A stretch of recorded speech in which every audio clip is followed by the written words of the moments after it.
long time. What it is you think it, but then you never say it. It's true. I kind of stay in my head, which is also problematic in a lot of different ways. Yeah. But yeah, it's got to come out for it to count.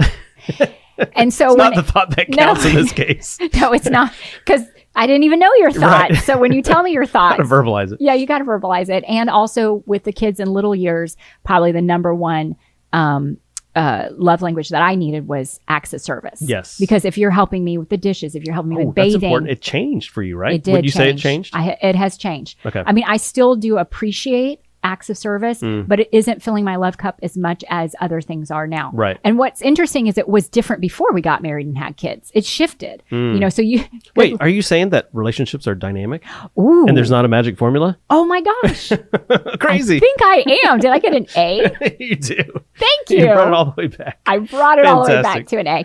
But I just want to go back real quick to the point of the dates and how my heart was being filled with, you know, the thoughts of someone else. And I think sometimes for women, it maybe isn't even a physical person. It could be actually in a book. Yeah. It could be in a movie. Yeah. And so there's always that comparison, because what was happening was I was comparing you, you know, because our love was, my love cup was very empty. Right. And I was comparing you to what was around me in this dynamic conversation. And, you know, it wasn't reciprocated, whatever. It was only in my head. And it wasn't a year later until I realized it and confessed and said, oh my gosh, I think I had this. And you're like, okay, you know, and we dealt with it. But it, you know, it's so important as wives, I think, that we guard our hearts and we recognize that. And then also vocalizing, because I remember when I started getting the understanding that I need to tell you, and I'm going to share this real quick because I think this is super important.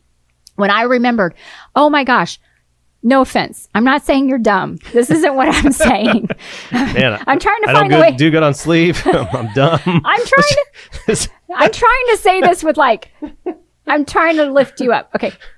You're not thinking like I'm thinking, right? Like a woman? Yes. Oh. So when I need my hand to be held. That's fair. When I need my hand to be held, I can remember driving around in our minivan and kids in the back and being upset with you because you're not holding my hand. Well, you're not even thinking about holding my hand. You're probably thinking about some football game. I mean, I don't know. Or you're like, I got to get an oil change. Or you're like, I got to keep my kids alive. I got to keep my kids. I don't know what you're thinking, but I'm like thinking, gosh, I haven't been alone with you. And yes, we're in the car, but I guess this is kind of a date. Right. And so I had to learn for me to say, hey, babe, I need you to hold my hand. Yeah. And when you reach over and you hold my hand, I'm not mad at you that you did it because I told you. You did it because you love me and you're serving me and you want to fill my needs. So I had to like get that figured out. And I've shared that with a lot of women.